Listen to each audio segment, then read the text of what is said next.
Yo, what's going on, everybody? Welcome to the Part-Time Artist Podcast. This is episode number 198. My goodness, we are rolling along here. Now, before we get into the show, we have a really awesome conversation. This should just pull on your heartstrings, this conversation. This is such a fun episode, and obviously great group of tunes here, great group of folks making the tunes, and just so supportive and kind and warm conversation on a chilly night here in Philadelphia. But before we get into the show, where we're going to learn a thing or two as well. But before we get into the show, I want to remind you that Camp PUNX is coming up, and I have secured my tickets. I really hope to see you there. This is one of the single greatest DIY events, punk events, that I think is in America altogether at this point. Warped Tour's coming back, but you know what? I think Camp PUNX is really the only festival you need to head on over to. I'm going to have a link for that, so you can get in there. Some of the campsites, things are starting to sell out, y'all, so we're getting to the 11th hour here of tickets, so be sure to jump on that. What else? Oh, there's a brand new code. If you are into taking saunas, I want you to click this link for the SAUNABOX. I bought a SAUNABOX, and I have been catching steams for a while now, and I have to tell you, all right, I sat on this for a while. I've had the SAUNABOX for a few weeks now, a couple months now, and I can officially now say this is awesome, and I am now putting on a code where you can click it and you can shop for it as well. These sauna boxes, they go out of stock pretty quickly, so they just got more stock in there. So if you are at all curious about saunas, and you can click on that link and check out all of the professional athletes and people that swear by them. It's such an awesome, I'm combining it with essential oils now. I'm making it a little, it's like my own little spa. I swear to God, it's like a tent. I pop it up in the basement. I pipe in some distilled water, get a steam going, put in some essential oils, and in 20-30 minutes, I'm drenched, dude. I've sweat out so many toxins, and I have the hardest sleep of my life. I swear to God. As soon as my head hits the pillow, I am straight up in the middle of a dream. I'm right into that REM sleep. So I can't recommend it enough. If you are looking for something to do to reduce your stress, help you recover quickly, if you're starting to work out, check out the SAUNABOX. And if you are looking to start working out, I do also have a link in there for Planet Fitness. You can join for $1, and maybe I'll see you in the gym. Maybe you'll come into my Planet Fitness one day. Maybe I'll come into yours. You never know. So yeah, those are the links right now. But of course, the coolest way to support the channel is to subscribe to YouTube. If you're wondering why my YouTube channel has been a little bit quiet lately, it is because I'm working with my YouTube coach I'm actually making a whole separate channel for the mentorship stuff that I've been putting out. I'm starting to pivot a little bit, starting to focus this channel on the podcast, and focus this channel on some of the music that I'm putting out, and focus some of the empowerment. I'm going to put it on, I think it is going to live on a different channel now. But moral of the story, subscribe on YouTube and share this episode, man. Share it if you dig it if you're listening on Spotify or wherever, please share it. That's the best way, or leave a review or whatever. That's the best way to support. And also, please support the artists that we have on the show. There's going to be links in the description to all the songs and to the artists. If you're watching on YouTube, I love you. But you can see the links to the artists in the comments. All right, now let's jump into the show. All right, I have some very, very special guests with me from right here in the Philadelphia area. I have the KulfiGirls. Welcome. Thank you. Thanks for having us. All of the Kulfi girls here, the core Kulfi, the Kulfi core here. Sure. Now we have, I think left to right here. Let's go. We have Abi, Joan, and Steph, and Ade. We're all here. Excellent. Now, I've been really excited about this. I started I went to the show, Johnny Brenda's, I got put on, and I was blown away, and then I've been listening to the album, and then in the month of April, I was like, what better way to kind of wrap up Women's History Month than to get the KulfiGirls on the show? So we're celebrating Women's History Month with the KulfiGirls here, even though it's April now, but whatever. I'm not sure what April is actually. Listen, all the DEI months are gonna go away soon enough. So yeah. Enjoy them while you got them. We're still gonna celebrate. In this house, we celebrate. Now, I want to know, like, just as a quick warm up here, maybe when you think of like ultimate or maybe the first role model that comes to your head, I'm thinking, what is a role model, like a female or lady role model? What is the first one that would come to your head? Let's start first with Joan. With me? Yeah, because I see you pondering. It's going to be Marie Curie. Aha! Who was actually just, I think, was Marie Curie involved in some sort of party here in Philadelphia? I heard on the radio. Apparently she lived here. Sure. No. Really? I think so. Fact check. That's going to blow my mind if that's true. There was some sort of celebration for her in Philadelphia recently. That doesn't surprise me. She was really cool. Won 2 Nobel Prizes. Exactly. Very cool woman. Yeah. Yup. First lady to win the Nobel. How about you, Ade? I would say Zora Neale Hurston is the first person that pops in my head. Mm-hmm. She's a writer from the Harlem Renaissance era, and he was long forgotten until another writer. I'm blanking all of a sudden. Another really popular Black female artist. Okay. Was doing research for a book and went and found Zora Neale Hurston's book in her grave and marker and everything. A lot of her works are really important, and she wrote this beautiful short story called "How It Feels to Be Colored Me." And my African American literature teacher gave it to me because I kept getting into arguments with everyone in the class, and specifically about just like stereotypes about Black people and how we're supposed to live, and how some Black folks actually like want to uphold certain stereotypes and things like that. And here I am, an immigrant, but also like an alt Black person. So it's like a lot of people in the Black community don't fuck with people like me.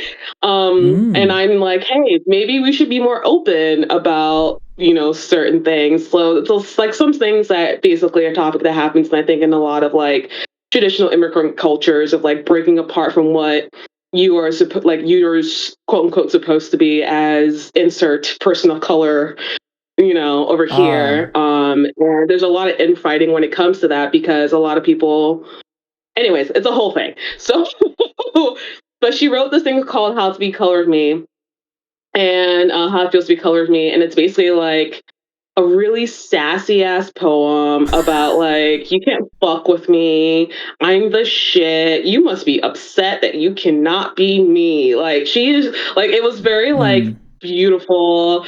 And it was just like said a lot that my African American teacher was like, I think you're gonna fuck with this person. Wow. So like it was like layers of like really cool, amazing like people just being like, hey, this Black, women's basketball coach who's teaching an African American lit class and is like, hey, you person who's causing all this like turmoil, I think you should keep doing what you're fucking doing, is like goals. It probably, I would think that they, as an educator, also probably saw their interpretation of that author in you. You know what I mean? Like connecting the dots, which is also kind of cool because it's like, oh, let me read about me that I don't know, you know, in a way. Yeah, it was really cool. Give a shout out. I don't remember her name because actually at the end of the course, they eliminated, like they were like, your grade for this class doesn't count. And I'm assuming because a lot of people were really upset about that class. And so any like thing about this teacher, about this class was gone. And I basically had to go somewhere else and like make up this class. There was like, I'm not joking when I said so many people were so upset because she kind of let it made it like an open discussion rather than having like telling us what things are, being like, hey, this is like kind of what happened. Let's talk about how there are different layers to like, you know, because I think in a lot of like in like the Black community, we're always talking about like, you know, things like not all skin folk or kinfolk, or like, you know, we're not like a monolith. Because I think in a lot of ways it's trying to break down stereotypes of who we are and how we are perceived. And I think that a lot of people don't to talk about that too much. You know, when it comes to that, it's just like, yeah, it's very sore, especially in the South. So yeah, that seems like a tough conversation to have. I certainly would not know how to go about it. That's for damn sure, dude. Me and Steph like will talk about on the way to like band practice and be like, what? And then Steph's like, I'm sorry if I'm boring you about history. I'm like, girl, yeah, you got the right person. Yeah. The right person. Yeah. That's good. It's good to have at least it's good to have at least one person in the group that's kind of passionate about history a little bit, you know? At least one. Yeah, that'll help everybody out. All right. How about Steph? You have a lady you look up to? Here's my useless history degree with my dead name on it.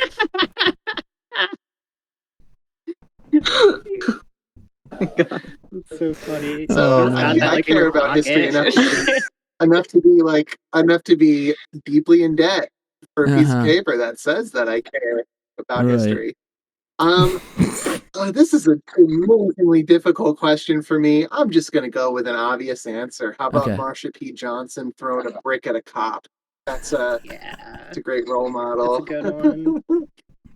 Or, you know, like Jane Addams opening us the first settlement houses in the United States. Like that, you know, that's the type of people that I admire. People who are fighting against systematic injustices in one way or another.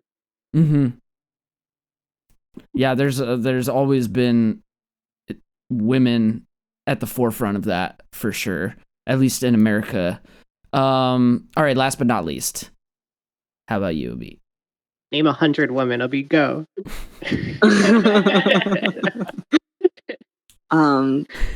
Very obvious for me, my grandma. Yeah, she was always like, she was very bold for someone who grew up in her age or in her time period, you know? Yeah. She never really took shit from anyone. She was mean, but like, I liked her.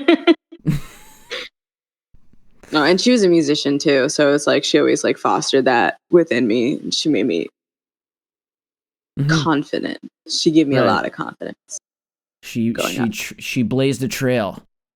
She ballooned my ego quite a bit. That's important. That is so important. People don't realize. And honestly, that's something that I think women especially have such a talent at being able to balloon other people's ego. Because it's one thing like, you know what I mean? There's one thing about a comment coming from a guy, but a comment coming from a lady, I think it holds more weight. That's just me. Yep. Yeah. I think I would say my grandma too, but I think on another note, I think for me, the obvious answer is Joan Jett. Just coming from the punk rock community, coming from the rock and roll community, I think Joan Jett was a pretty big trailblazer. Yeah, she was, and I have the one Joan Jett guitar pick that she threw when she opened up for the Who. That's one of my most cherished possessions. That's cool. Yeah, I should That's take it out, but amazing. it's a mile away. Okay, let's talk about Divinity. Okay, Divinity was the debut release for the KulfiGirls. And I want to say it was 4 years in the making. Am I right on that? 4 or 5 years in the making where the Like, song started coming out? Since, I mean, like, we started writing the songs in 2020. Right. And then Yeah. we recorded when, like, 2023, maybe? Mm-hmm. Yeah, I Something feel like that. COVID was this big, like, a lot of that time was stretched, I think, because of COVID. Right. And Only then so the much aftershock to, of like, COVID. before. Yeah, like just trying to like start a band like in the middle Right. of COVID was, Yeah. it's, sort of a challenge. But Yeah. yeah, like 4 years, I guess. Mm-hmm. Now, what do you feel like was the biggest challenge? What was the biggest challenge also that you overcame with this release, do you think? I think the biggest challenge was like letting go. Me and Joan were like, it was hard to like let go of it because there was just so much we could have done. We could have kept pushing the release. Mm-hmm. We really could have. And like we closing our eyes and just letting it letting it happen. Yeah. It was hard. Yeah, the remixes can be endless. Sometimes the deadline is what you need, right? Like, I mean, my friends and I, we just kind of arbitrarily booked a session with Cart Music, and we were just like, whatever's ready, we're just gonna go into the studio. You know, we didn't have the songs ready, and then like, okay, let's find a studio. We're just like, all right, April 10th or whatever it was, or 8th. We're just like, that's our date to go in the studio. So, you know, just like college, where it's like the project's due, whether you did it or not, you know. If you could do it all over again, if you could do this process all over again, what would you do differently? Is there any one shining thing that you would like kind of be like, you know what, I would do that a little differently? I have like I'm not 5 trying to different start a answers fight for that here. personally. Like for me personally, not for like not with regards to anyone else. I'm sitting back. Come on, Steph. Come on, Steph. I'm not trying to start a fight Gloves here. off. I would argue a little harder to maybe record some of the songs to a click. Oh my God, that's what I was gonna say. It's so hard though. It's so hard. If you don't practice with one, it's just like you can't just go in like that. Yeah. And there's something like I kind of like cherish about like the organic sound. The feel. The organic sound that going in. Cool. It comes with a Joan price, had to cut up so many times. But So- here's The thing, here's Joe, like So did we not record to a click? Is that the implication? no, but here's the no thing. click. Here's the thing. Also, this is like a B and Joan's first studio experience whatsoever, right? Okay. And so, which is like the general thing of this band is like a B and Joan, like they're experiencing a lot of new things in like the process of creating the whole album. And so, and me and Steph are like old biddies in the corner, like, hey, like, whatever your name. But I think, to that point of like what we could do different, I think that being a little bit more prepared going into the studio, because it's okay if you don't do stuff to like a click, but if you're not prepared when you're going into the studio, then things are going to be all messy. Joan had to do so much. Bless your heart. So much like shifting and minutia of like moving things in just in the mixing of things. And like I think if we had just entered the studio just a little bit more prepared of what we wanted to record, how we wanted to record certain parts, the studio time would have been a little bit more efficient, because that going to Gradwell is expensive. But also, I think we could have achieved a lot more of what we wanted to. I still love the album and how it came out. And again, Joan, bless you. But like, I think like moving forward, it really just kind of gave us like a jumping off point of like how we want to record moving forward. Yeah. I think actually the biggest thing, if we were to do it again, we would make sure that Joan was done with her PhD, because Joan was in the middle of it when we were recording. Am I allowed to say that here? Am I allowed to say fuck? You're allowed to express yourself however you see fit. Yeah, I was fucked. I was like, no. I've been doing my PhD for like 6 years. This is like my last like months of my PhD. Like we thought she was going to be done, which is why we had booked that session. But like a lot of things happened that like it pushed her. Like, so like she was in the middle of like finishing her thesis while recording was happening, and it was like, oh my god. And I am not like a studio musician by any means. You know, like I'm kind of like a noob, like guitarist. You know, like I would say, like playing live, playing with a band, like all of those things are new to me. So it's like that on top of it. It was just, it was kind of crazy. So did you guys end up, were you tracking live?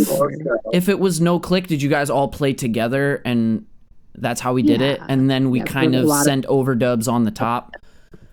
Right. That can be a challenge. Which I think actually went pretty well.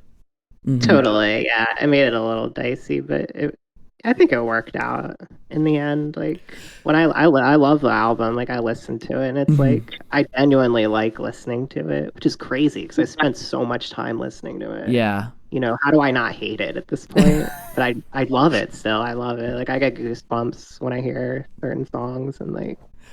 I think one of the most impressive things about this release and all of the songs is how like full it feels. Like I feel like sometimes I'm walking through like the fog or the mist. Like the music is just like it's tangible. Like there's like it's heavy. There's so many layers to it. There's instruments that I've never heard before, you know, and there's all of these like different things happening in different places, and yet all of it is coming together. And to think that you guys kind of did that without a click track to me is a little bit mind-blowing. That means you guys must have been, you know, sitting with it and mulling with it for a bit. Wow. And like we didn't have a producer either, you know? Okay. Like all of that was just like Joan and Steph kind of just like and a day like tambourine. Yeah. You know, like we were just like coming up with things trying to do. Stuff, yeah. I don't know. I feel like that's really actually. That's ultimately what the first release is about, though, right? Yeah. What were you saying, Steph? We got a chance to stretch out and try new things. We got a chance to like invent some parts literally as we were recording, which was really fun. Amazing. Yeah. Like. And I also put Joan through quite a bit because I just had more tracks I wanted to add. Like I'm literally recording organ tracks like 3 days before the album's releasing. I'm like, hey, do you want to slip this in there? That's amazing, but that's what it's about, you know. Sometimes we're alive still. So. You don't like sometimes those parts like don't even enter your idea brain until it's like you're in the studio. Like, oh my god, this is like, you know, it's like the last minute. You know, slip it into the project or whatever. I want to jump into this album. Exactly. I want to jump into this album. This was the first single to come off of the debut release, Divinity. This song is called Bite. Check it out.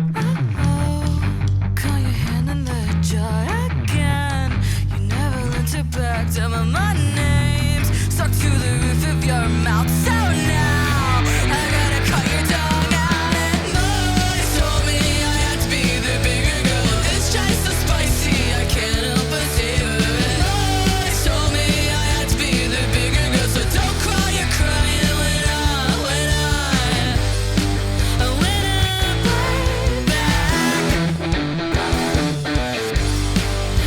I bite back.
All right, that tune was called Bite, and it's actually the second single. We actually are going to hear the first single in a little bit, but you can get that tune at KulfiGirls.bandcamp.com. You can also go to KulfiGirls.com because there is a website. You can also go, my favorite is going to the Kulfi Girls YouTube channel, because there you get to see all types of cool little visualizers and videos, and all the releases are there, and you get to see some live stuff. There's a ton of stuff there. You can also follow Kulfi Girls on Instagram. Now, you guys have been mulling over this release for years and stuff like that. I'm sure there's been so many different versions and evolutions of songs, but I have to know, top to bottom, what is everyone's favorite song on Divinity? All things considered. Mine's Itch. Like, so like that wasn't it when initially. Just because that song was the song we would cut out from the set when we were writing sets. We rarely played it. We were just like, whatever. It's the dark horse. The song. People play it. What? And then, I don't know, even after we went and recorded it, we were still like, okay. And then something about just like what you did, Joan. I don't know what secret sauce you did. But like the production came out so beautiful, and I remember the first time like I stopped trying to listen to different things, like all the different versions. But I was like, at work, I was like, let me just like check it out, and I had like tingles all over my body, like I like had full body tingles, and like was getting kind of teary. You know what I'm saying? Like when something kind of hits you like that, I was like, that's why I think I messaged you. I was like, Joan, this is fucking fantastic. Yeah. Like this is so good. It just like it's so powerful, and it's so funny because like literally like the next day my friend who Flora from Matfa hit me up and was like, yo, it's just like this is amazing. I love Feel the Fireflies. Like I would love the support. And I was like, I sent her, before release, and she was like, it's just my favorite. Like, well, like everyone who listened to it is like itch. It's like the sleeper of the whole album. Sleeper. And like, it's just so like, I don't know, how some albums like artists are like about like they just whatever, and then everyone is like, that's my favorite song. That's been Itch. Mm-hmm. That's really been Itch. The deep cut. Yeah, when I actually hit shuffle, like, because sometimes I was just hitting shuffle on the album, and almost every single time it starts with Itch.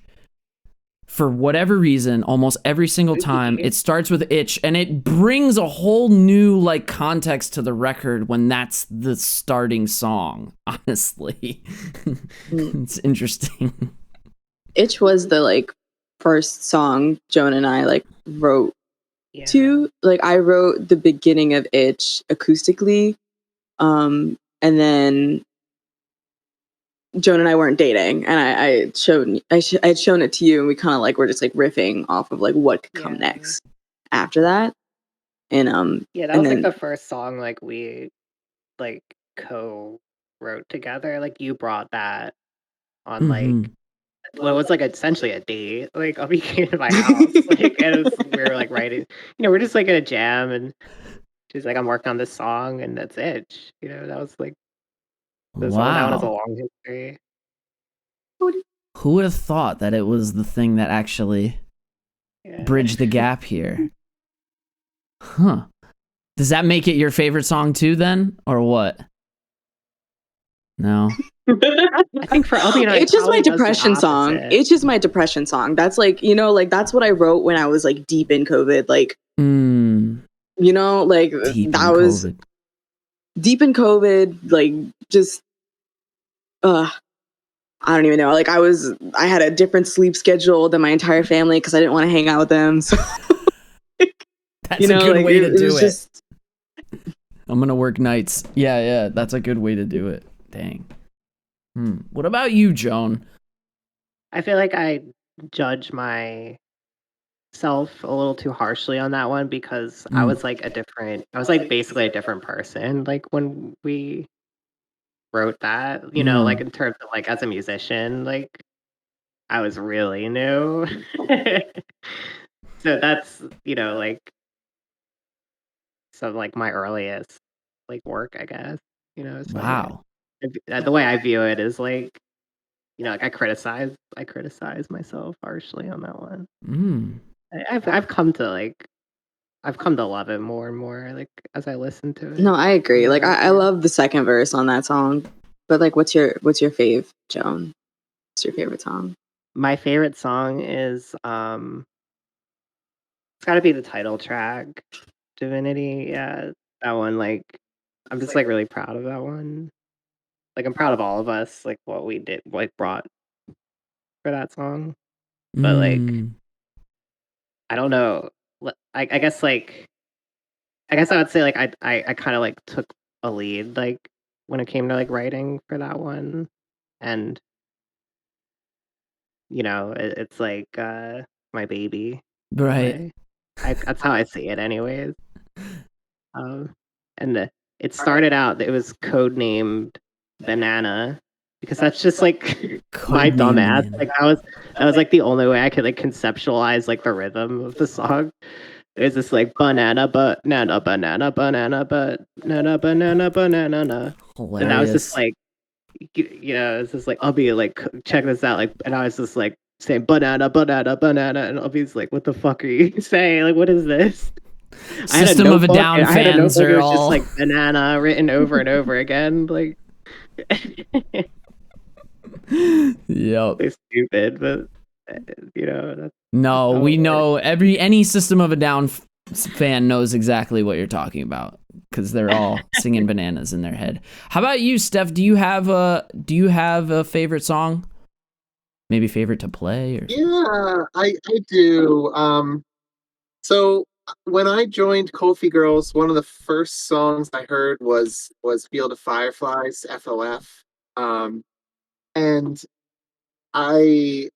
we didn't have all the songs on the album yet. Like a lot of them we kind of wrote later on. And Ugly is also a favorite of mine because like I got to play guitar on it and insert my little stupid chord thing, turnaround part, and I play a ridiculous solo that I waste way too much time with when we're live. It's necessary. It's so necessary. It's so necessary. The first song though that like I really fell in love with, and it was also the first song where I was like given free reign to do like a bunch of Steph bullshit. Like I threw a mandolin on there. You had your moment. I wrote a really dumb funk bass line for the end part. In the studio. I got to play my Wurlitzer on it. There's a little Wurlitzer part that I really love. Like when you pick it out, it just sounds so good to me. I love that part. And I get to play a flute solo at the end of the song. So like, wow, you had to showcase everything. It literally became a song that like Joan and a B just gave me permission to do a bunch of silly things to. And it kind of for me became like emblematic of like what it meant to be in this band, of like a co-collaboration and like very supportive environment, open to experimentation. And it also showcases a really awesome guitar riff from Joan. It showcases a B's fucking amazing voice, incredible singing, and you sang it in the studio different from how we were doing it live at the time too. You had a whole new spin on it. And also, we had a drummer in the band before A Day, and when A Day came in, like that song had really heavy drums to it that you were just like, this is gonna work, and it worked. So I don't know, I feel like Fireflies, FOF was one of the songs where we really kind of all got to showcase and come together. And it's really special to me for that reason. That is a special one. Yeah. I think too, what's even more special about that song is it seems like that song, Field of Fireflies, like when we look back, we can see it in its like in its very bare bones form where it's just you two sitting at Cart Music, you know, and hashing it out there, and then really it became early one, the acoustic guitar, and like I'll be the Vina. Exactly, and then it became the first single, and then it went through a whole nother remixing process, and then it found its way on the album. Can you talk us through a little bit about that evolution and like maybe how that song is special to you guys in that way, and how you were continuing to like level it up? Yeah, actually, there was no Vina to Feel the Fireflies until we went to Cart Music, because I was like, oh, I gotta throw it in here, because we had written Bite, and like something had happened with Bite where I was like, this is something that's really cool that I would like to keep doing. Like I would like to keep playing my instrument in a lot of these songs. And I was like, Bite is not ready for Cart Music, but Feel the Fireflies is. What do I do? And then so I had to practice so much just to be able to sing and play at the same time a little bit. And I still like don't do it that well, but no like way. Singing and playing at the same time, you know? So it was kind of like a last minute thing where we threw that in because I was like, I would love to have Vina on this. I'm not joking. I swear from watching the Cart Music, I thought you had been doing it forever. I swear to God. Nope, it was just like literally 2 days before. 2 days before I put it in, I wrote it, and then I started practicing it. No, dude. And also, we were not called KulfiGirls until Cart Music. That's right. That's right. Shout out to Cart Music. Dude. Shout out Matthias. Shout out Matthias. Put a fire under our ass. Yeah. What? No, we were called Madras Mangai, something like that. Yeah, Mangai. And my younger sister was like, "That is terrible." Yeah, she's like, "That's stupid." She's like, "You should go with KulfiGirls," and I was like, "You know what? Yeah, I'll do it." When in doubt, listen to the youth. That's yeah. Seriously, love you. Now, something I wanna, before we jump into that song, because I do want to hear that song, I also kind of want to know, we talked about a favorite song, we talked about things that, you know, jump into our head. I want to know if there's a favorite like lyric or moment of a song. Because something that I love to do is I love to deep dive into the lyrics. And I couldn't do that with you guys because you didn't put it on Bandcamp. Sad face. They're all in our YouTube comments, not comments in the YouTube description, and it's on the Spotify, I think. On like, it's another reason why I loved the YouTube. But I am curious to know if there is like some lyric or moment that like in whatever song, if you're just like, when it gets to that moment, that's like the thing that clicks for you. I think lyrically, Itch is probably the best I have done. Like, there's something about like the lyrics in Itch that like just flow so well together. I think. Well, can I say probably an answer for this one too? Probably the bridge. I would like to Itch. I would like to propose the chorus of Red Light.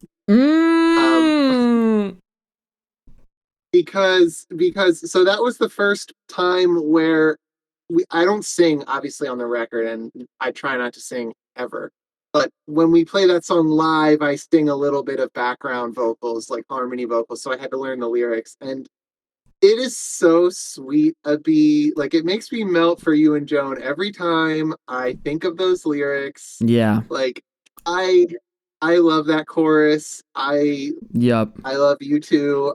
That always moves me. So those are my favorite lyrics. Followed by the other favorite lyrical moment is when the day screams out 1, 2, 3, 4 to count the time change in Divinity. We couldn't figure out how to do that, and we couldn't ever figure out how to make that change where we could all do it at once. And I was just like, how about you just like scream when you're ready for it? And Ade was like, I'll do you one better. I'll count us into it. And so I love what she does that too. That's why you need at least one punk in the group. It's just like the punk is gonna know what to do. Let's just take it back to punk days. It's fine. Well, side note, Red Light is also my favorite song. So there it is. I think it has to be mine too. That chorus, I think it's just so infectious. I think you can't not sing along to it. But I do want to jump into here. This is the first single, proper single from Divinity. This is FOF, the second song on the record. Check it out.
right, that tune was called FOF. Now, outside of KulfiGirls, maybe, in the real life, I would like to know, how do you all keep creativity in your life? Because I know Joan was crunching on that PhD life. There's so much in our lives today that just kind of pull us in all these different directions. We got babies. We got tons of other stuff. So how do you guys, do you have a method or a tip, or what helps you stay creative ultimately? Drugs help are not the answer. Okay. And that's a good point. They're not the answer, but they may help. And I would say, so real. Even when you're in the real world, you still feel things. You feel things, things happen to you, that you want to express. And for me, anyways, I have these moments where I just kind of hear something in my head, and if it inspires me enough, then I'm oh my god, I gotta go hum this into a microphone, or go strum it on a guitar real quick. Yeah. If it gets to that point, that it's the ball's already rolling. It's almost I don't even have control over it, Even when I've been in moments in my life where I'm really busy, or just not in the mood to do music. It just has a way of happening anyways. I don't know. You just catch the bug, and it's you just gotta. Yeah.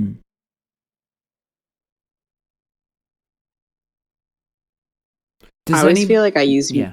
Go ahead. I always feel like I use music as a way to process how I'm feeling. So something will happen, or I read something or whatever, and it's I need to write about it, or I need to get it off my chest. Just in a way, it's just it makes it easier for me to process emotions, for sure.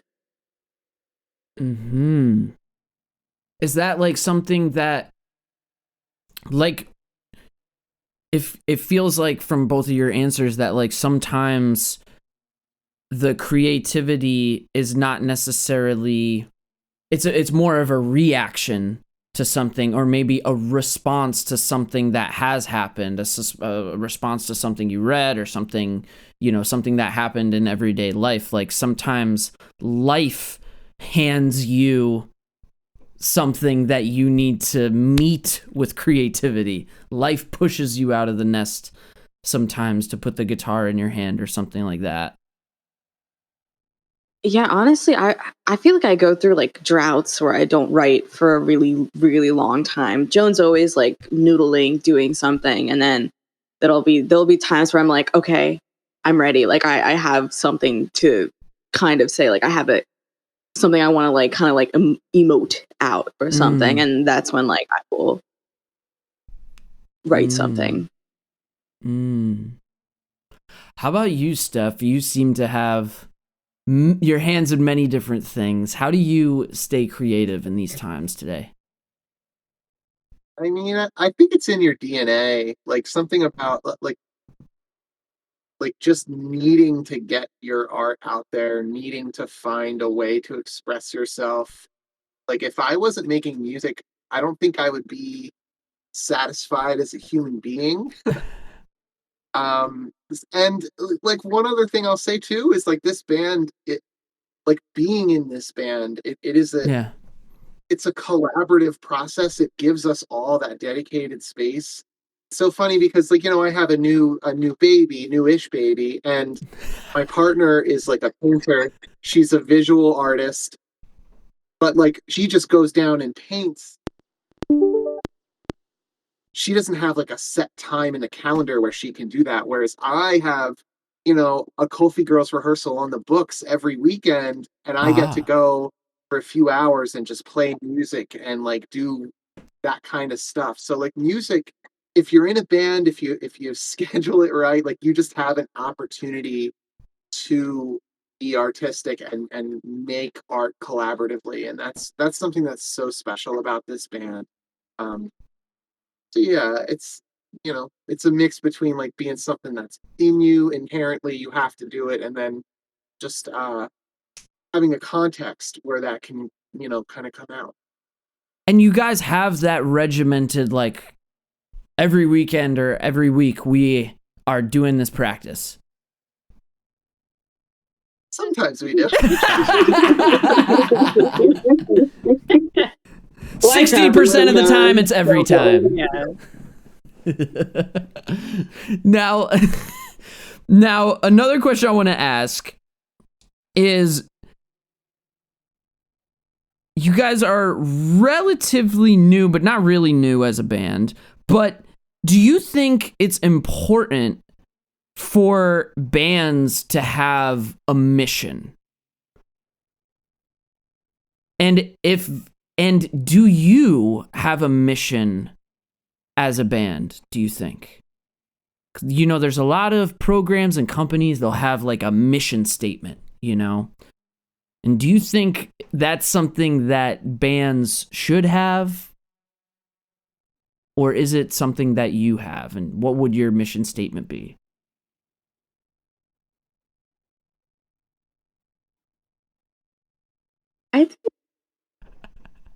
I feel like just like you don't need to have a mission statement. Yeah.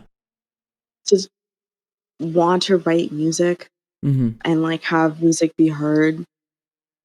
I feel like a lot of the times, like the intersectionality of like being queer and like a person of color, you end up in a space where people think you have a mission, but it's really just... You're really just trying to be yourself. Yeah. Yeah. Mm-hmm. At least that's how I feel about it. Corporate. You don't have a corporate mission statement or quarterly goals. Or... Yeah, I thought that was an eloquent answer. There's a lot of people that like what I think. I remember I had a friend that went on stage and they were just like, we're a band, but the music is really kind of the side effect, and what we're really doing here is community building. And then there's some people that have that approach to like, my art is really about connecting a community and putting myself out there and trying to find like-minded people and making sure,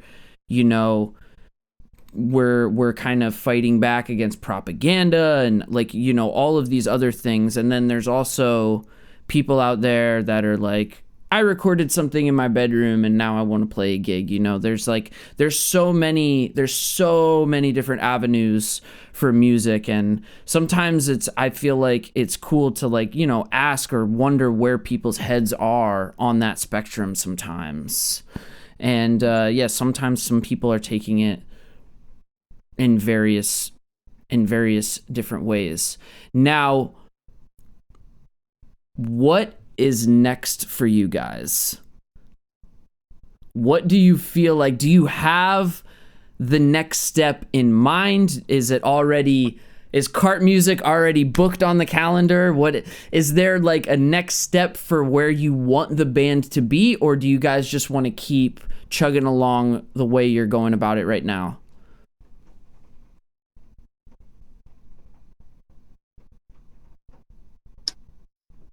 We're gonna be writing a new album. We're gonna be writing or recording 3 songs over the summer, and then the rest of it probably the end of the year. And then hopefully have an album like next summer. I think that's like probably the timeline for that. We will also be doing like a B-side to Divinity, where we're going to record things acoustically and like hopefully have that as a B-side for like a vinyl this summer. I don't know when that would be finished, but that is a goal. We have a lot of goals this summer. Yeah. Every KulfiGirls song shows coming up too that we're not really talking about just yet, but yeah, shows in like the summer and the beginning of fall. every KulfiGirls song has started out like it was written on an acoustic guitar and like with the Vina. So it was just like, okay, let's just like record like all of our songs acoustically. And I don't have to be there, and I'm so excited. I got you. So there is like you guys have this process to follow. You're like, all right, now I know what we have to do this next time around, and we're gonna do it, and we're also gonna do it with a click. Maybe, I don't know. Maybe not. I don't know. I think we're just gonna be. Record turned out fine. Right? We're gonna be more prepared. We're gonna be more prepared. That the click rehearsed. I think like we can like have it in the background, but like if we go off of it, it's fine too. You know, if we do it, we'll flip a coin.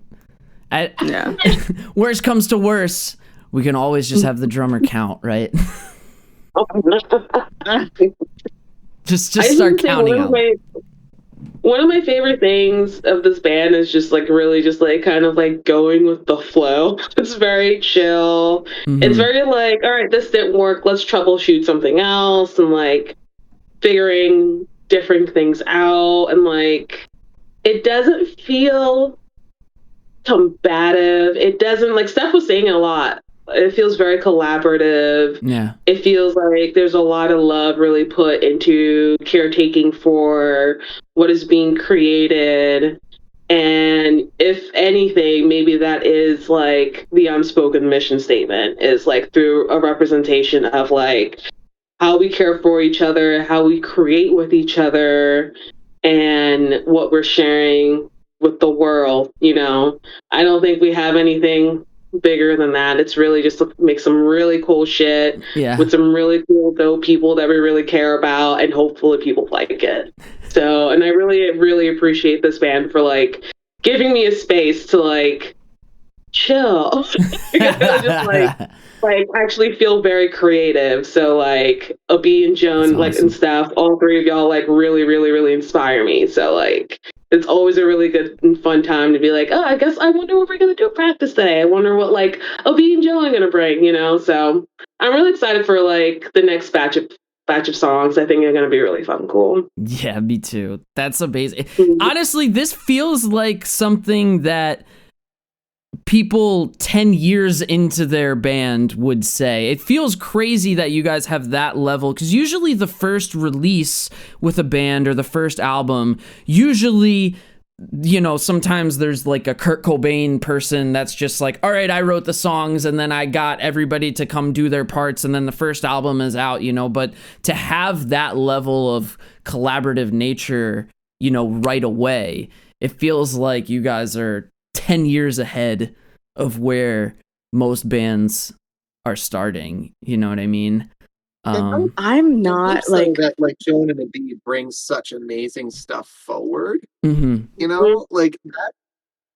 Like we've come up with some things in rehearsal, and like, you know, Ade and I have both been lucky enough to like add our little things in there. But really, this is Joan and Abi like coming to us and being like, here are these things, like, what do you want to do with them? That's how I think about a lot of these songs. And you know, honestly, it is a privilege. They bring forward such beautiful things, and they you know, let us tweak their Lego sets, you know. Absolutely.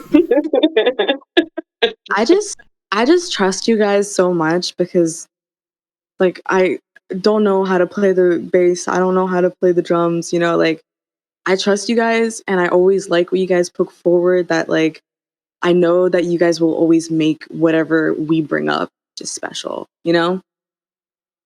Yeah, I feel like we're each other's like biggest fans, you know? Yeah. Like, this is the most supportive conversation I think I've ever witnessed in my entire life. Really?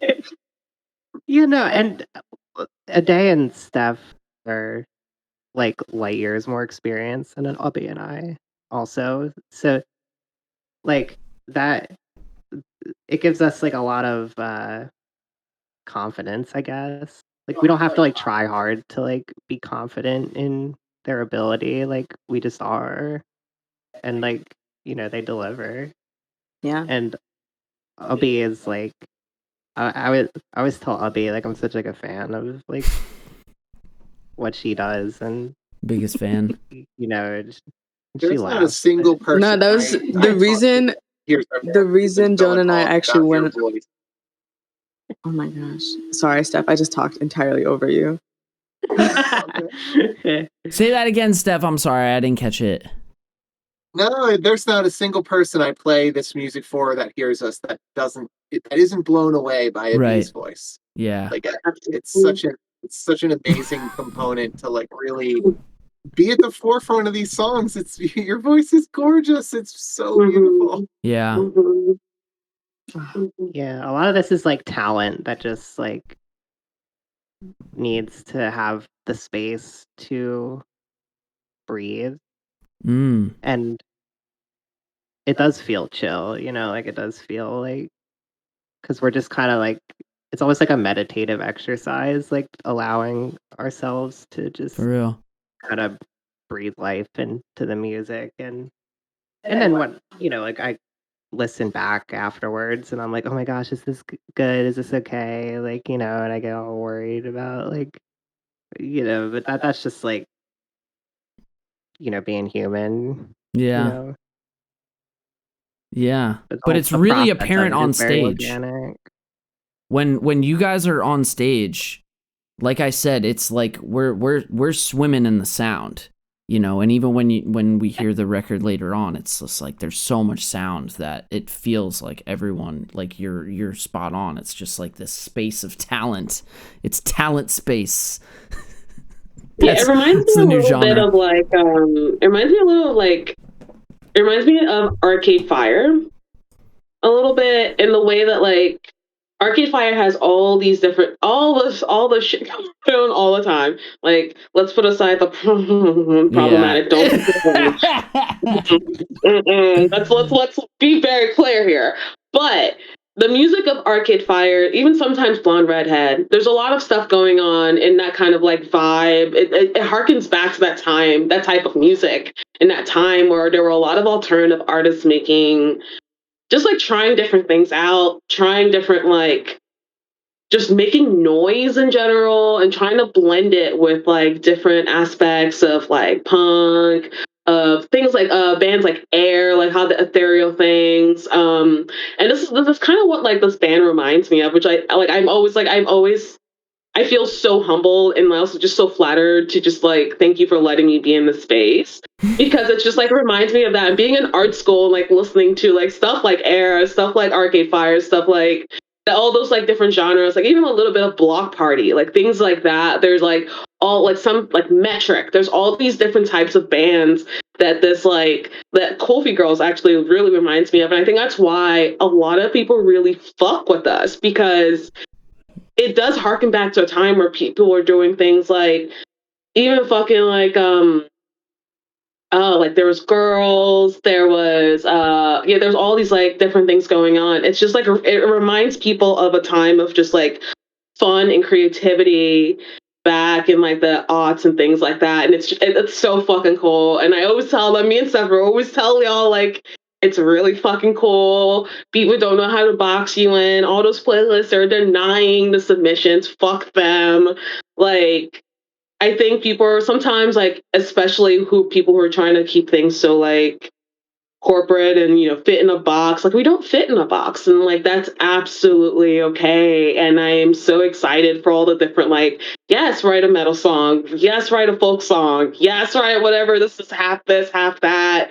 Steph's like, all right, I got a banjo for this one part. I don't fucking care. Like, I just think it works because we really just like are having fun doing this shit together.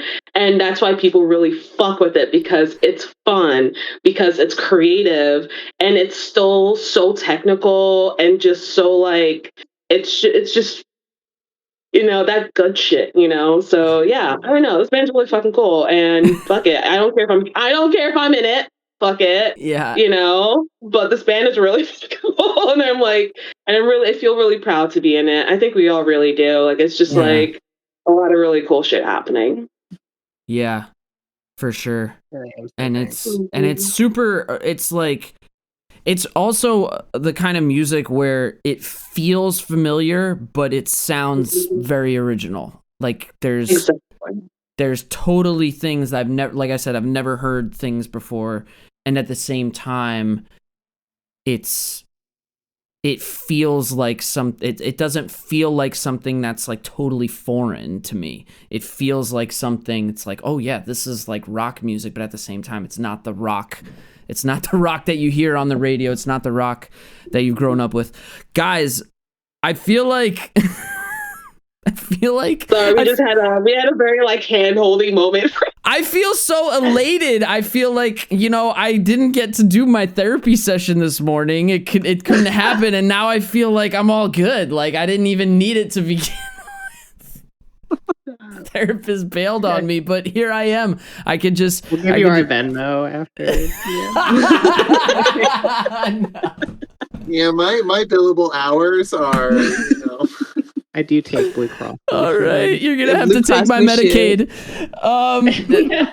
You're gonna have to talk to Medicaid. Yes, that was one of the most supportive, empowering conversations I think I've ever seen a band have. So congratulations. I think the sky is the limit for you guys, and even amongst a bunch of people that I talk to, like in the Philly scene, like everybody just seems to, like when we bring up the KulfiGirls, like the eyes go wide. You know what I mean? They're like, oh, the KulfiGirls, like that's going somewhere. That's going somewhere. So very excited for what you guys have on deck. Once again, everybody, KulfiGirls.bandcamp.com, KulfiGirls.com, KulfiGirls on YouTube, KulfiGirls on Instagram. And with that, we are going to close the show out with the title track, which is Joan's favorite track. And that is Divinity. Thank you guys for coming on the show and sharing your time with me. Thank you guys so much.